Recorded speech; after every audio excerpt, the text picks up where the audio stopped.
Trump obviously totally jubilant and presumably buoyed because there's a few states where there are some more sort of looming legal challenges ahead. I don't think that's going to bother him too much. Well, it's not. And the reason why is because every time one of these court cases comes up, Donald Trump goes up in the polls. And I've spoken to voters about it. And the reason is they think it's political persecution. And I spoke to a voter last week, and he said to me, I like it. I like Trump more now that he is being pursued in the courts. And I said, well, why is that? Well, why? Maybe some British befuddlement about it. And this chap looked me back in the eye and he said, they want to get him out of politics. And that means that he's strong.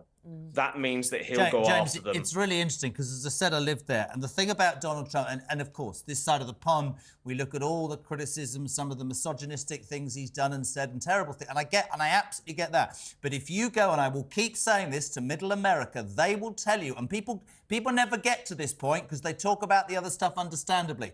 Economically, America was far better off under Donald Trump. Whether people like that or not, and I'm not sticking up for Donald Trump, that is also a major factor. Can I ask you about, you talked about DeSantis and Haley, Nikki Haley. I have a theory in my head. You might laugh at it. You might say, Jeremy, you've gone nuts.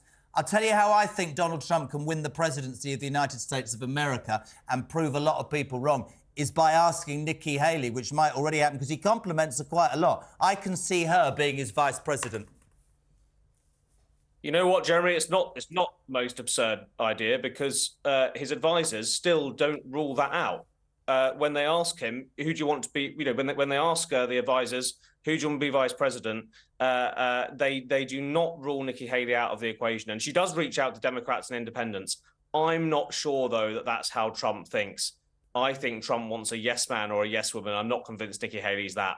Can I ask really quickly, James, we've just listened to what Donald Trump said at that party, and if you are an American voter and you find some of what he said a bit distasteful, what are people thinking if they don't feel that Biden really does it for them or Trump, that kind of category of person, who is going to manage to persuade them to vote for them?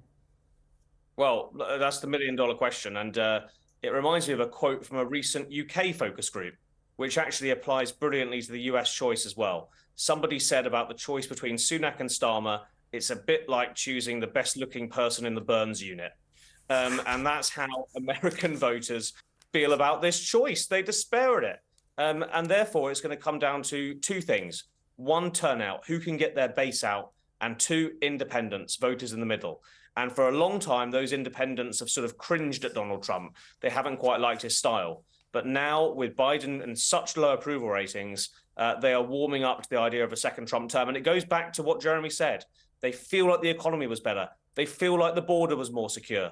They feel like foreign affairs was more stable. And that is a pretty compelling and simple message to get across if you're Donald Trump at this election.